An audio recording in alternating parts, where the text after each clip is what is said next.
Yo, what's up guys? So gagawa nga pala tayo ng kulungan ng 45 days, no? At dahil nga nagsisiksika na sila, no? Yan, kung makikita nyo naman, no? Masisira ang ilalim nila. So yun, nakakita tayo ng paleta, no? Bali dalawang paleta nga pala nakita ko. At pa ako, bumili na rin pala ako. Dito nga pala, tinatanggal ko na pala yung mga kahoy, no? Para unti-unti kong pupukin at mabuo na yung kulungan natin, no? So yun, wala pa pala akong kain yan guys, no? Naluwa tayo kahit wala tayong kain. So yun, natanggal ko na nga pala, no? Wala nga pala akong katulong yun, ako lang mag-isa.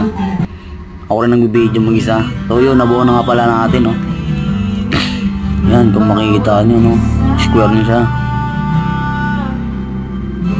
Malapit na nating mabuo. O yun, kung dumating yun nga pala yung kapatid ko, no? Sabi ko, videoan niya ako paano ko ipako. So pinako pa ako kung ano. Guys, so malapit na nga pala talaga mabuo.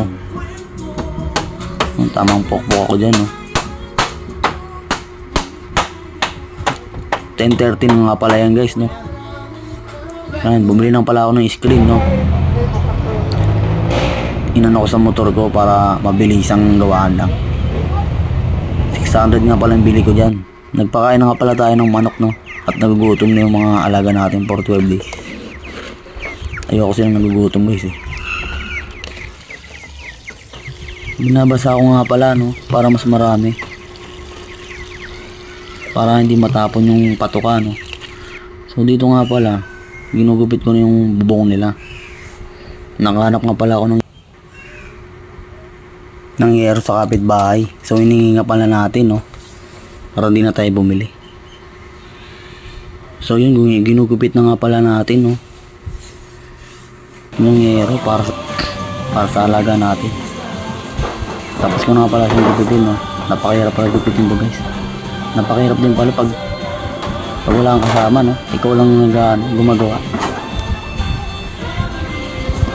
So yun, matapos na pala natin, no? Hindi ko na pala pinakita yung ano, no? Kung paano ko ilagay yung bubong. Yan guys, magagabi na. Yan, tapos na. Pwede natin ilagay. Nilagay ko na nga pala guys, no?